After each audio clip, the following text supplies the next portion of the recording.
Bonjour à tous. Alors, nous sommes le dimanche 1er mai 2011.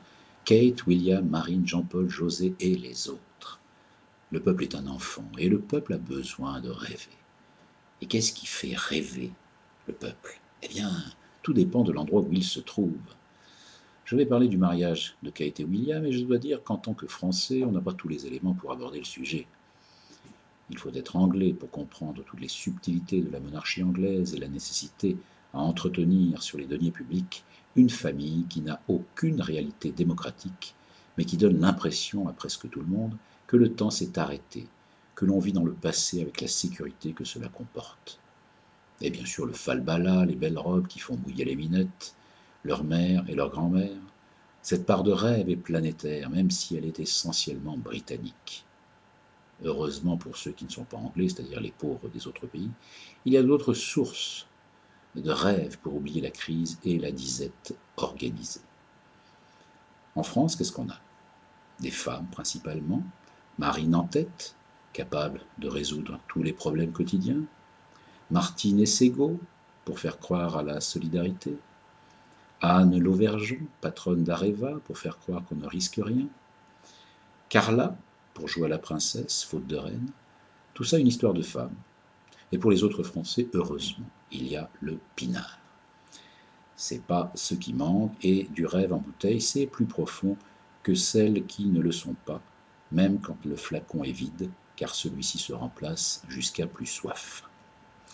Le rêve du moment, c'est le rêve absolu pour les cathos qui vont se gargariser de la béatification de Jean-Paul II, un saint, protecteur de tous, même des curés pédophiles et des ligues les plus réactionnaires et anti-féministes que puisse abriter un discours fraternel qui a tout de catholique par son hypocrisie, mais rien de chrétien dans sa structure. L'anticommunisme aura sauvé Jean-Paul II pour l'éternité, au moment où les jeunesses hitlériennes auront condamné Benoît XVI pour la même durée.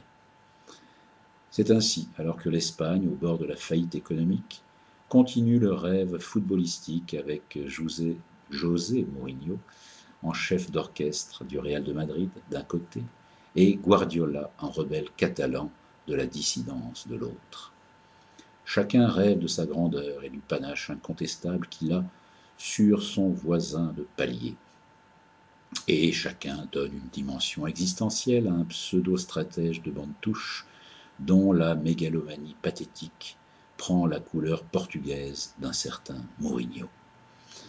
C'est vrai que sur le terrain, j'ai une certaine admiration pour les Catalans, et j'en ai aussi pour cette région quand on sait qu'il y a quelques mois, leur Parlement a voté l'interdiction de la corrida.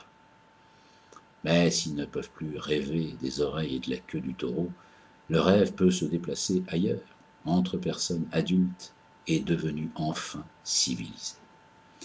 Alors, en regardant autour de nous tous les ingrédients dont on se sert pour rêver, sauf que, évidemment, on trimballe des images de plusieurs siècles qui rassurent toujours ceux qui ne veulent pas avancer pour se confronter à une réalité qui n'a pas de paillettes et souvent dénuée de parfum.